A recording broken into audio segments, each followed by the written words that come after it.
I'm Rachel. And I'm Jessica, and this is All Things Sensory by Harkla. We are both certified occupational therapy assistants, and together with Harkla, we are on a mission to empower parents, therapists, and educators to help raise confident and strong children of all abilities. On this podcast, we chat about all things sensory, diving into special needs, occupational therapy, parenting, self-care, overall health and wellness, and so much more. We are here to provide raw, honest, and fun strategies, ideas, and information for parents, therapists, and educators, as well as other professionals to implement into daily life. Thank you so much for joining us.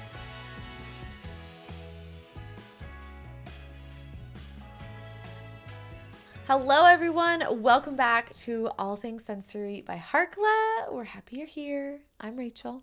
And I'm Jessica, and we have such an incredible conversation for you to listen to today. We got to talk to Kristin. She's an OT, and she a nature-based OT. Runs a nature-based clinic. Oh, so cool. And we talk about using nature in a therapeutic way. We talk about mindfulness and CoRegulation and probably so many other things that I can't even remember. Questions that we had for her that came up. So many amazing things for you to listen to and watch today. Yes. All right. Let's jump in. Let's get to it. Hi, Kristin. How are you today? Good. How are you guys? Oh, we're doing good. We're doing good. Yes. Yeah. So we are going to talk to you about some really great things today. But first, we need to ask you 5 secret questions so that our audience knows your deepest, darkest secrets. Ooh. Ooh, yes. Okay, number 1, what is your least favorite food, but a food that you know you should eat? Probably lima beans. It's really the only food that I don't really like.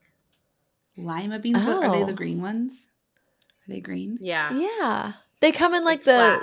like the veggie mix. Like if you buy a frozen veggie mix, Yeah. they come in there. Okay. Oh, yeah, I don't really like those either. Kind of they're weird kind of texture. like mushy texture. Mhm. Yeah, that's fair. Okay. If you were reincarnated as an animal, what would you be? I think a dolphin. I love dolphins. Ooh. Dolphins are really smart. I love dolphins. That's the first thing I think of. If you could be a professional in any sport, which sport would it be? Lacrosse. I've actually played college lacrosse. So. Oh, okay. okay. So you're basically a professional. Yeah, I'm old. You were a professional. At one point, I had my day. Is lacrosse one of the sports that you get kind of like violent almost, like you push people around? Or am I thinking of something else?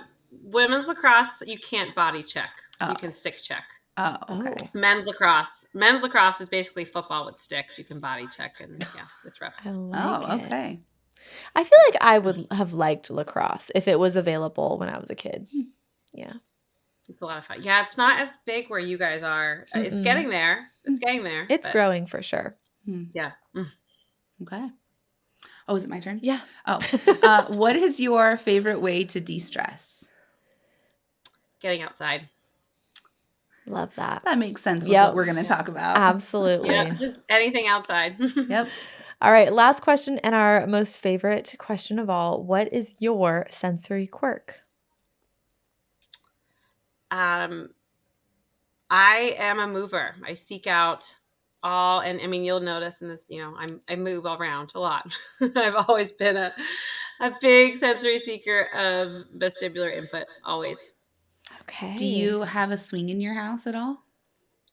We actually, believe it or not, we do not have any swings in the house. We have a newer house, and we didn't want to put any hooks in the ceilings, but we have all kinds of swings outside, hammocks, and we have just disc swings and big platform swings and all kinds of swings. I love it. There it is. I love it. Okay, so now that we all know your deepest, darkest secrets, tell us what you do, why you do it, who you are, all the things. So I'm Kristin Palen, and I have been an OT now for 19 years. So it's been a while now. And I'm also a homeschool mom. So I've been homeschooling my kids They're 10 and 4 from the start, which wasn't really something that we had planned on doing, but we're kind of still doing it. and we enjoy it, and it's working for us. And I also have my own nature-based private practice where I do direct therapy. And I also do direct individual therapy, all nature-based outdoors. I do actually have an EI contract because I have both my kids are preemies, and I just have a special spot for preemies. So I always hold on to that, but I really try to do my EI stuff outside as well. And I also have a virtual side to my business where I do some parent coaching. I'm in the process of making some online resources for parents. So many That's things. Amazing. Yeah. I have a question, a personal question. Sure. Did your children receive any outside services they were preemies, so did you do any OT or PT, anything like that with them? Yeah. So my son was a 30-weeker and my daughter was 36. So wow. My daughter didn't need anything, but my son did. My son had PT, and at the time it was one of my amazing coworkers. She was incredible. He had her, and then he had speech therapy for a long time. He'd never had OT other than me. If I had been near some of my really, really good friends, they would have been his OT, but we just didn't really, there wasn't really anybody, and I don't have anyone else who works for me. So it was just me. Yeah. Oh, wow. 30 weeks and 36 weeks. Man, we could have like a whole nother conversation. Pick your brain about that. Oh, yeah. Yeah, I could talk a lot about preemies. Okay, let's chat about how you got started in the area of mindfulness and regulation. I know that's a big part of your practice and what you do, so we'll start there. Yeah, so I've always been interested in mindfulness. I was a college lacrosse player, and I always was into visualization and mindfulness and meditation. Like, that was part of my pregame warm up. We had a sports psychologist who used to do a lot of those things with us, and it was always just a big interest in mine. And then being an OT student, I think I just was like, oh, I can incorporate, like, this is so important to incorporate, with the kids who I'm working with. And I always knew I wanted to work with kids, and most of my volunteer work in college was all with children. And one of my really cool field works where I just kind of added on to it when my level 1 field works was at a school for children with brain injuries. And the teacher she was very into yoga. And, this was early on. I graduated 20 years ago. So this was early on. Yoga wasn't as big. And she was doing that with a lot of the children in her class had seizure disorders and, very sensory sensitive children. And so she was doing it. I was like, oh, look at I just thought that it was the coolest thing. And later on, so then when I became an OT, and one of my first jobs was at a sensory clinic, and the owner of the clinic also happened to be she was also a certified yoga instructor. And she then was going into the training to be a certified yoga therapist, which I believe the program that she was in was one of the first in the country at the time. And she actually used me for her thesis because I had an old college lacrosse shoulder injury. And so I got to see kind of the whole process because she was working on me. And so it was really, really a cool experience because I got to experience, what she would do with somebody, firsthand.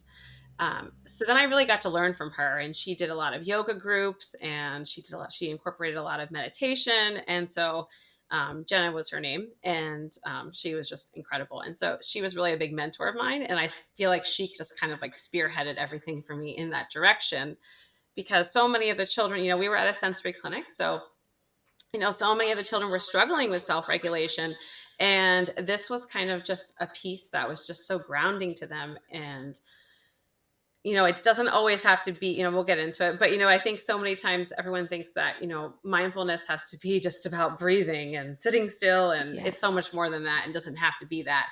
And I think she really kind of helped to show me how dynamic it can be, and how much we already incorporate it into OT when we don't even realize it. But I think she kind of really helped to broaden my perspective of it and how beneficial it would be to all the children who we work with. Mm-hmm. Amazing. And so then the clinic that you own now, you said is an outdoor clinic. You've phrased Nature, it. nature-based outdoor therapy clinic. And Yeah. so we'll come back to the mindfulness in just a second to tie it into all in together. But what does that mean to have like a nature-based clinic? So pretty much all my therapy services I do outside, and I either do them at the park. Some of my clients have really cool backyards, so we just do it in their backyard.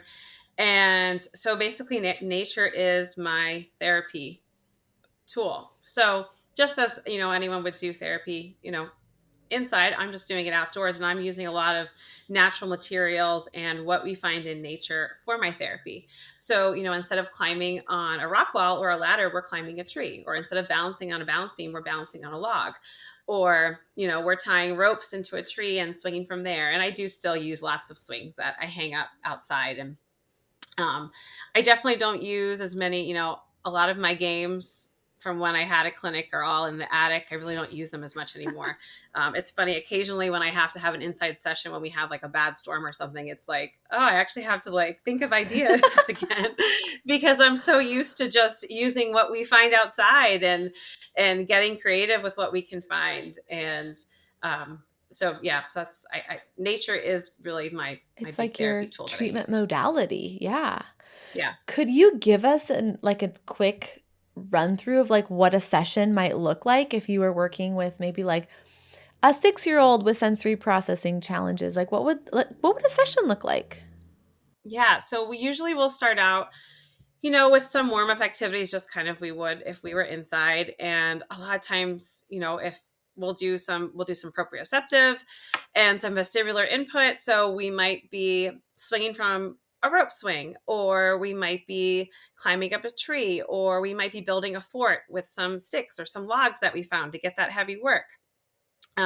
We might be, I love making nature obstacle courses. So we'll use whatever we find to create our obstacle courses. So we might use a big log for a balance beam, or we might make a little ladder out of some sticks, or rake up some leaves. And instead of jumping and crashing into pillows, we're jumping and crashing into leaves. Or hills are always so much fun because we can climb up hills, we can roll down hills, we can slide down hills on cardboard, we can crawl down hills on our bellies, all different ways of just kind of getting creative with how we can use our bodies more and not so much using equipment. And so when you're talking about nature, I'm envisioning like a forest for whatever reason. I'm just envisioning these kids doing therapy in like the forest, and there's like a stream, and it's just really naturey. But you did say, going to the park. So would you use like playground equipment as part of, their session? Sometimes I do. It's funny because there's one park that I go to, and the playground, it's an amazing playground, and we actually use the trees more than the playground. And what I find is that, the kids will gravitate more towards those things, because especially a child who has motor planning challenges, and, there's not just one way that you have to do it. Like, they can figure out different ways to kind of navigate their body if they have those challenges with coordinating their movements. It offers more open-endedness and more flexibility. So it's not just they have to do it one way or it's not going to be able to work. So but I do use playground equipment as well. We have some pretty cool playgrounds where we are, with some cool slides that we can climb up. And sometimes I'll hang swings onto bars that are lower that I can reach. And, but most of the time I really am just using nature. And we're by the beach. So we have a lot of cool trails, like in the sand dunes that we can use. And we have some really big sand dunes here. And so it's a neat area to be able to do it. I'm curious what your documentation looks like. Are you treating privately? So are most people paying private pay? So maybe documentation isn't quite as specific. What does documentation look like for a nature-based? What would you call yourself, a nature-based OT? Yeah, I do. It's something that sometimes I say outdoor or nature-based, but I really am using nature. Like, I use all natural materials. It's rare for me to pull out like a game or a toy unless the child really wants it. Like, unless and what I find is they don't want it. Like, they would rather choose to play with mud and dirt and sticks and rather than the typical toys. Yes. But yeah, for documentation, I actually do take insurance. Okay. So I do my, my evaluation just how I typically would with standardized tests. I don't use too many standardized tests, but I do use some because I take Medicaid, so I have to use some. But I write up my goals. My goals are, they're very, very functional. I will make some outdoor goals, especially, a lot of the people who are reaching out and seeing me are reaching out in particular because their child loves to be outdoors and they thrive outdoors. And so a lot of the goals that I'm making they might be outdoor based goals, to climb on uneven surfaces and, to balance on uneven surfaces, or to, climb up an incline, or to, different goals to climb a tree, because a lot of times they want to be able to climb a tree, but they don't have that motor planning or that motor control to be able to do it. So I do make goals like that. I also have just regular, functional goals. But my documentation, I pretty much, I can always relate it back to function. I can relate everything back to function.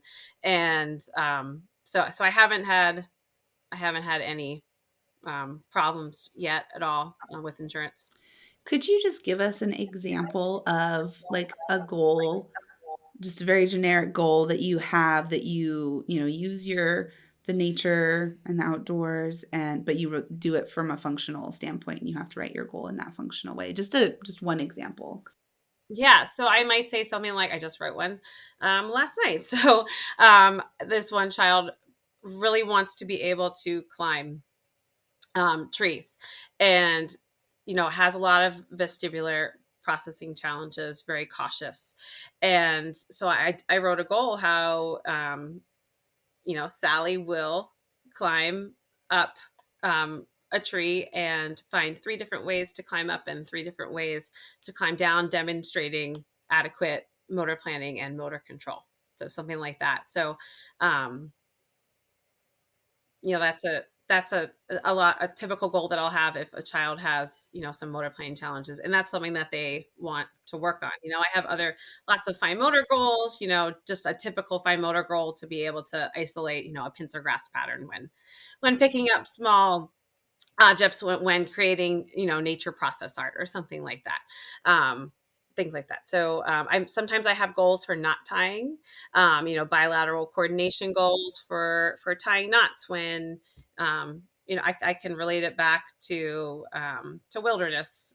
Sometimes I'll say like for wilderness training or wilderness safety, and I'm able to do it that way. So, I still do write, I'll still write handwriting goals, and I still write, scissor goals for kids who need help with cutting. And I make lots of goals. I do have a lot of goals that I'll make, for self-regulation, like to identify, 3 strategies out in nature that are calming and regulating, or 3 strategies that are alerting, or, what co-regulating strategies can we identify in nature that the parents can then carry over at home. So I make a lot of goals like that too. I do want to jump into like the self-regulation and co-regulation, but I have one more question. Wait, first. I have one too. Oh, have one you too. have one too. Yes. Okay, so we have 2 more questions first. Sorry. What about if you have a kiddo who comes in who needs help with self-dressing skills? How can you use that nature-based therapy to address those dressing skills? Yeah, so we would just play dress up outside. Okay. So simple. So many opportunities. Yeah, it's like, oh yeah, duh. Yeah, there's so many opportunities where we can get clothes and we can pretend to be animals. I do so much pretend play and storytelling in my session. So we might put on an old jacket that's their bear fur, and then they're going to be bears, and we're going to build a bear den, and we're going to go hunt and find some berries to eat, and so different things like that. And there's so many opportunities where they're constantly taking off their jackets, they're taking off layers of clothes, they're taking off shoes and socks, because so many of them love to be barefoot. So there's a lot of opportunities for that. Amazing. Okay, now your turn. My thought was, how would you adapt your session for a child with mobility challenges if they were in a wheelchair? I mean, how would you do that? Yeah, so I think, I do, like I said, sometimes I can do it. I can do it in a park. I can do it anywhere. I can do therapy anywhere. So, if we're in a park somewhere, we can find a bench to practice transfers on. Or, if we're in their backyard, we can find chairs that they're using. We can find, actually, like, that's actually a great way to do it, because so many times those children don't have the opportunities to get on the ground and play. So we can practice those transfers from the wheelchair to the ground, and from the ground and back up, and navigating the wheelchair over different surfaces. And if they have like an all-terrain wheelchair with bigger wheels, we can practice navigating it over, different surfaces and things like that. So actually, I think I tend to not see as many children with physical disabilities, because most of the people who are seek me out for sensory processing reasons. But I have, and I think it's a great environment for them to be in, because a lot of times their opportunities in those environments are really limited. Mm-hmm.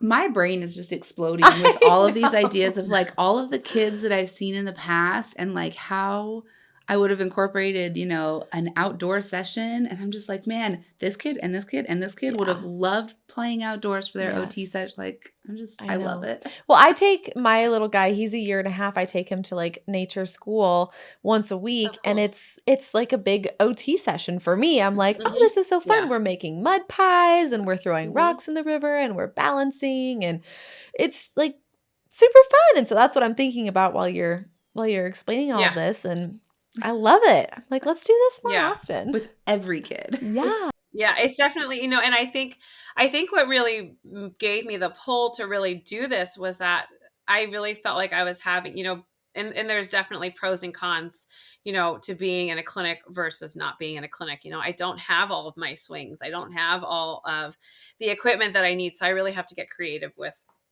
how I use things. And I do pull things in, I bring balls, and, I'll bring BOSUs, and I will bring balance boards and things like that too, or we'll make a balance board with a piece of wood and a log. And so I do bring in some things sometimes, but I think so many of the kids who I was seeing, they were kind of, I felt like there was some kind of missing piece that I couldn't address, because so many times, the parents would say, well, they do this great with you in here, but then, he goes to the playground with his friends and he's afraid to do anything. So he just sits back and watches. And, or, like, like they'll play with you here, but then when we go outside, they don't want to get their hands messy or dirty. So they just sit back. They don't want to play in the sand. And so I feel like I can really address those issues in such a functional way that I couldn't before.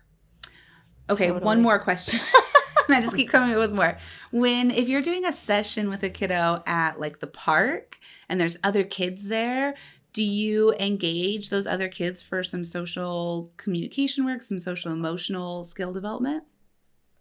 I haven't so much. A lot of the places I go are more isolated, and I kind of pick them on purpose for that reason. So there's not as many distractions. So I haven't as much yet. But I think if the opportunity was there, I definitely would. And if it was a goal that we were working on with the child, I absolutely would. I've incorporated siblings and friends before in sessions. But yeah, not so much. I do plan on doing some nature groups probably in the fall to pull in the socialization piece. That'd be really cool. Yeah. Okay, are we ready? I think we're ready to talk about it. So let's chat about, you talked a little bit about this earlier, but let's talk about using nature for self-regulation. Yeah. So, nature, I always talk to so many people, like, think about when you're inside and you've been inside, especially if you've been inside for a couple hours, and, especially if you're with kids and things are getting loud and kids are getting touchy and feely, and you step outside and you're like, I feel relaxed now, and there's a reason for that. The naturally nature is just so calming and regulating, innately it is. Like the sensory stimuli that is found in nature is so much gentler than what is found inside. There's no walls to make those loud echoes. There's not bright fluorescent lights. And, we have all of the birds chirping and the wildlife that draws our attention outward, which, especially for the kids who are all built up so much inside, because of all of the sensory sensitivities that they have, and because of everything that they're holding together inside. I feel like finally when you can get outside, it's like a release. And there's so many studies that have proven that show the benefits of nature for self-regulation. It decreases anxiety, it decreases depression.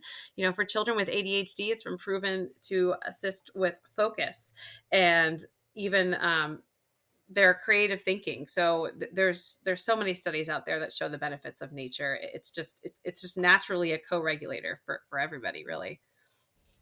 I know it is for me. Oh, for sure. It's like my go-to. Yeah. Oh, yeah, absolutely. Yeah.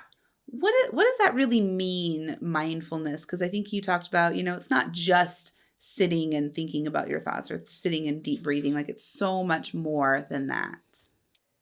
Yeah. So mindfulness is just bringing and focusing your attention to the internal and external experiences in the present moment that you're in. So it's drawing your attention towards something. So it isn't always about, it isn't always about being still. It's just focusing your attention onto something. So naturally, in OT sessions, there's so often that, OTs do this naturally and don't even know it. When we might be having a child on the swing and we might be saying, okay, like, let's see, can you move your body faster from side to side? Can you slow down your body? Oh, how did you do that with your body? What did you do to make your body stop? So like that right there is mindfulness thinking. They're attuning to their body. So they're attuning to those internal sensations of their body to feel how they are, and that would be an example of like an internal one. And then for like an external one, it could just be, it could just be attuning to a tree that you see outside, and how are the leaves blowing in the wind? Which direction are they blowing? Are they blowing fast? Are they blowing slow? So it's like, is that a tall tree? How would you feel if you climbed up to that tall tree? So it's just drawing your attention externally and internally towards something. And, it can involve movement. It doesn't have to be sitting still. It can be dynamic. And I'm just thinking that probably would be so beneficial for kiddos who have like ADHD and anxiety, who their brains are going 100 miles a minute, and we just need them to like slow down. Yes, exactly. And those are really the majority. I'm even thinking about the kiddos, the sensory kiddos, who you're talking about how this texture makes them feel or how the light makes them feel. Yeah, and you're connecting that sensory stimuli to a feeling or to an emotion, and then almost like working through how to have an adaptive response and what can you do to have that more appropriate adaptive response. What strategies can we use if the texture is making you feel uncomfortable? Right. And so drawing that attention towards that. Yeah, that's, I mean, that is, we do it almost second nature, but we do. Yeah. But almost taking it a step further and focusing on that, having that mindfulness tactic in the back of your mind. Like, this is why I'm working on, this is why we're having the conversation, and teaching the children, if possible, how to do that on their own in different environments as well. Yeah. And I think the really big thing is too, is that so many of the, so many of our children with sensory processing differences, they're holding so much together inside. And so if we can just draw them outwards a little bit to, focus on something else, then, especially if they're outside in nature, and I always say that by connecting more with nature, innately that we're then connecting more with ourselves, because then we can focus our attention outward, which then we can be relaxed to then focus more on ourselves. And that's where that self-regulation piece comes in. Yeah. Love that. So let's talk about strategies for caregivers to understand and successfully learn co-regulation. We've talked about co-regulation in our podcast before. We love co-regulation. So how can we teach a child's caregiver or caregivers to successfully co-regulate? Yeah. So I think the biggest thing that I always tell parents with co-regulating is really, first of all, to focus on the self-regulation piece of regulating yourself first as the parents. So everything that we would do with the children, I work through with the parents. So I'll have the parents figure out what their sensory preferences are, figure out what their sensory sensitivities are. So then they know what is triggering them, because so often, if you have a child who has emotional regulation challenges, you're going to be triggered a lot. Your own emotions as the parent are going to be triggered because, your child is often in a fight or flight or freeze reaction, which then makes you be in that reaction. So focusing first on regulating ourselves as parents is just so vital, and using sensory strategies for ourselves is so important. And I think that's something that we can really do a lot as OTs, is to really teach parents how to do that for themselves. Because I think so much we're focused on the child, which, we need to be, but I think that missing piece is really supporting the parent, so that they can be regulated, which I think is really important. Oh, totally. I use these strategies with Daniel. With your husband? Yes. He's like, you sound like you're talking to a client. I'm like, well, I am, like I have to help him make a good choice. And we talk about, there's no possible way to help a toddler regulate. Like, we're in the toddler phase right now. There's no way to help a toddler regulate their emotions when you can't regulate your own. I'm not saying he doesn't regulate his own, but I'm like, let's take a deep breath together, and we'll like teach our toddler how to do these things by modeling. And it's one of those things that doesn't come natural to people. We have to learn these coping strategies. Yeah. That's because our kids just bring it all out of us. That's true. They do. Yeah. And I think, once we can teach parents that piece, then I always tell parents, think about how you can use yourself as a sensory tool. Obviously, there's all kinds of amazing equipment out there. And as OTs, we love all of the sensory equipment out there. But, I think so much of what our kids are seeking is that connection with us. So how can you use yourself as a sensory tool? How can you adjust your voice? Does it help if you begin to talk in a whisper? Does it help if sometimes, a sing-song voice will help some children? How can you modulate your voice to help your child? How can you control your level of touch with your child? Does your child want to be close to you? Do they want to be touching you? Do they want deep pressure from you? Or do they want more space from you? It's also, how can you use your body language? Is it helpful if you have very close proximity and you're down at their level on the floor? Or some children might not want that, so and it's really just attuning to your child, being a sensory detective and just observing them to see what's going to work. So much of it is just experimenting with what is going to work and how they're best going to respond. And I think using yourself as a sensory tool is really one of the biggest tools that we have as parents, because that's all kids want. They just want us. And so, how can we adjust ourselves to be their regulator, which is, no pressure there for parents or anything.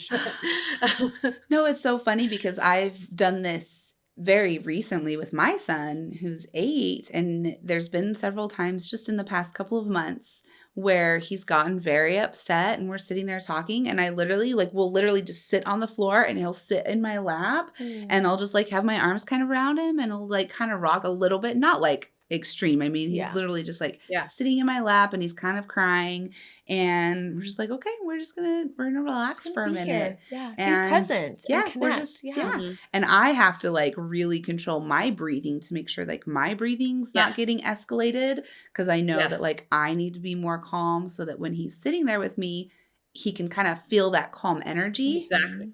And it's really hard, but it really does work. It works. Yeah, it takes practice, and I talk a lot about holding the space, it's like you're in this big security bubble with your child. And it's like you have this space between you, and what can you do to hold that space for them so that they feel secure, because that's such a big part of this, is that level of attachment and that sense of security, so that they can then feel confident to then be able to learn these strategies themselves. Yeah. I'm thinking of my example using what is my husband. He was using his own body to provide proprioception to our little boy. And Trip wanted him to lean back, and he was sitting on the floor playing. They were doing flips and playing, going upside down and whatnot. And Trip was pushing on his chest while he was sitting down, and he was saying, lean back, and just getting heavy work, just getting those joint compressions just by pushing on him. And then eventually Daniel laid back, and then he'd crawl on him, and just like repeating that sequence of the vestibular input followed by that proprioceptive input. He didn't know he was doing that, but secretly I was like, yes, way to go. Yeah. Maybe he did know. I don't know. Yeah. But no, exactly what you said. I think, as parents, a lot of, we do this naturally, even if we weren't OTs, especially think about an infant, we're rocking, we're holding, we're patting, so many of our older kids need that too, just in a different way. And so it's just figuring out what they need and how you can provide that for them. Love it. Oh, so many things. I know. I'm like, this is so good. I know. Okay, I want to know more about Waldorf. What is Waldorf? Tell us about it. What is it? How do you do it? Side note, we do have a Waldorf school here in Boise. See? I need to know about it. That's cool. Yeah, you got there's so many out there on the West Coast. The closest one to here is I think 4 hours away. So yeah, we don't have one anywhere near, which is part of the reason why we homeschool. So yeah, so Waldorf it ties in so well to OT. And when we first began homeschooling, I was just naturally kind of creating, I didn't know the word at the time. I used the word like a flow to our day. But so much of Waldorf everything is created around rhythm, around repeated rhythm and predictability, and everything around there is around that rhythm. And what is like that rhythm of your day, that routine of your day. And it's a whole child developmental approach to learning. So it's a learning philosophy, and it's bringing developmental learning experiences at the developmentally appropriate time. So you will see the academic skills brought in later. Children don't really begin reading and writing and those general academic skills until first grade. And usually in Waldorf, you're either 7 or you're very close to 7 in first grade. So there's 2 years of kindergarten.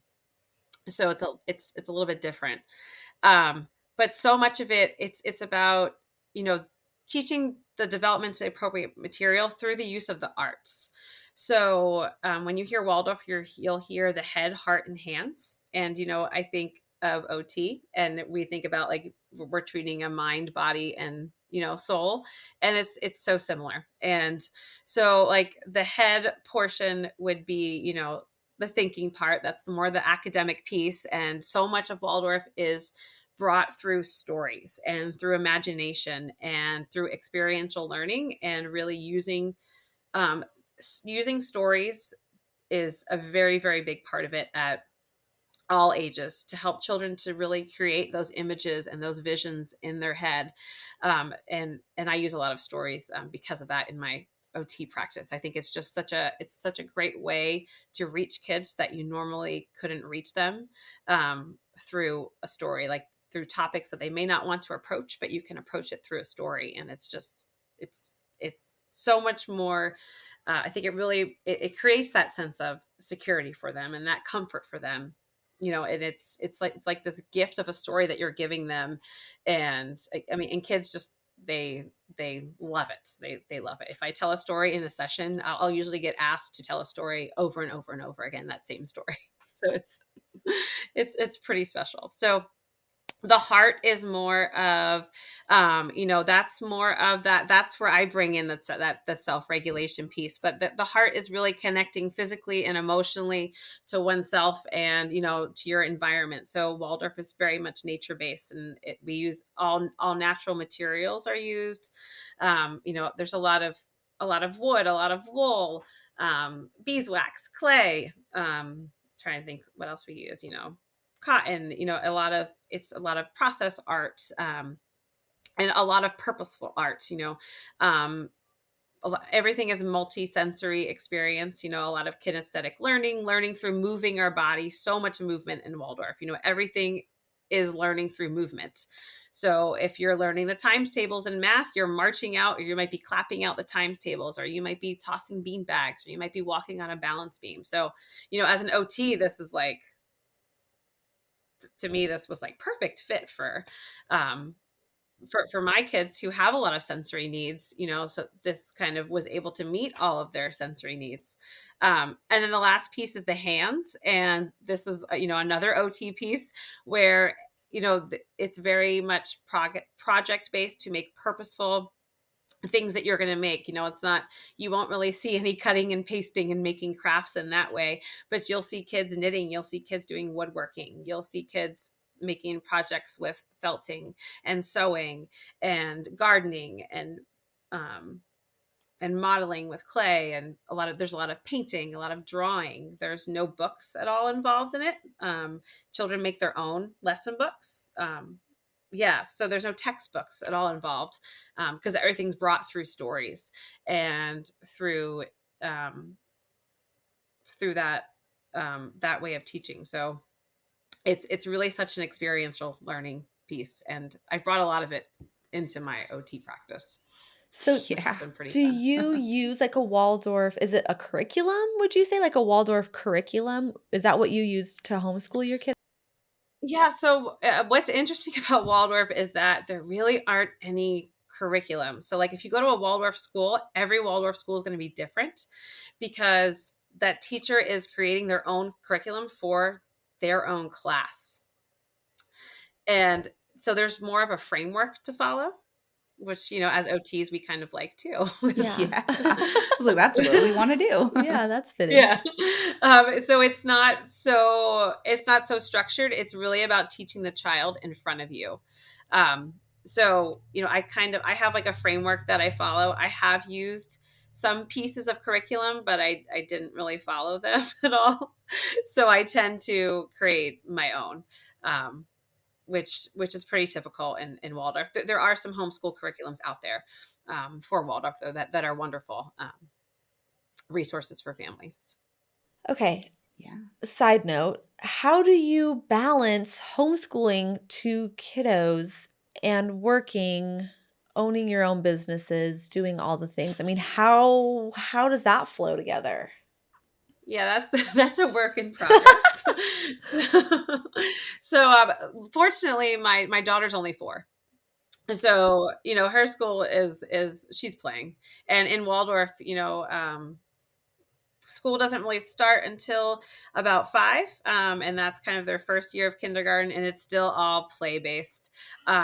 So for her, I obviously do things with her, but I don't have to worry about the academic portion for her, really. And honestly, she just does so much on her own. I mean, like today, I don't know, she was writing her name and drawing, and she picked up a lot of stuff just from watching my son. And then, a lot, I keep things very, very simple. And I always stress that to parents. When you're homeschooling, you're not doing 8 hours of school a day. We can usually do everything in about 2 hours. So it's simplified, and we can spread things out throughout the day, which makes things a lot easier. And I don't see that many clients. I see however many I can, and I wish I could see more, and but right now I can't. So someday I'll be able to see more. Yeah. Yeah. That's awesome. That works out. Yeah. Oh my goodness. I love it. I love this topic. Okay. I just I'm thinking of all the outdoor stuff still. I know. I just love that you have a nature-based therapy clinic. I want to do that. I know. Like, how did that's you what we're get gonna started? do. Like, how did you, let's go down like a business road. How did you get started creating your nature-based OT practice? So tell us your secrets. I worked, the first half of my career was in a clinic, and then we moved, and I was doing early intervention, and where I was in Pennsylvania, and this would have been 2011. And that's when you couldn't, in Pennsylvania, they were a little bit ahead of some of the other states. You couldn't bring a bag or anything into a home, nothing. And so for me, who had been clinic-based for 10 years, having every piece of equipment I could possibly want, to go into a home with nothing was a challenge. I was like, oh my gosh, what do I do? Like, I don't have my swings. Like, what do I do without a swing? And so I started getting outside more because, that offered more opportunities for movements rather than being inside. And so we would, it was a more rural area. So there was a lot of cool places. A lot of people I had people who had like rivers flowing through their front yards, and there were some pretty cool landscapes that we could navigate outside. And so that's kind of how I started it. And then we moved again after that. And then I was doing home-based. I was doing some EI and then also just home-based services. So I was at home. So again, I took advantage of the outdoors. And then when I came, and I knew that I always loved nature. I've always loved nature, ever since I was a little kid. And so I always thought, how cool would it be if I could just have, do my therapy outside? And then, so we finally, I had the opportunity, we moved into a new area and I had an opportunity to do it. So it started up. That's perfect. What would you say is the biggest challenge with what you do? I think just not having enough time, Yep. So many of my sessions are they're child-led. And so I wish I could do 2-hour sessions. I take insurance, so I can't do that. And I really could, like, because I feel like so much of how I do therapy, it's so child-led. So we're exploring, and, but the next thing I know, like, that time is up. And like, even, some of the kids are like, oh, can you stay a little bit longer? And your heart is like breaking. And they don't want it to end either. And, some of my sessions usually run over because of that, because how can I not like keep going? But I think time, I think those, I wish I could do like 1.5 hour, 2-hour sessions. Like that would just, I wish insurance would allow that. That would be would be really ideal. Someday. Yeah. Shout out to all the insurance companies. Let's go. Yes. Okay. So what is next for you professionally? What are you working on? Give us all the details. Even if it's nothing, that's okay too. Because you have a lot on your plate. I'm always working on something. So I've actually been looking into getting a nature therapy certification. Ooh.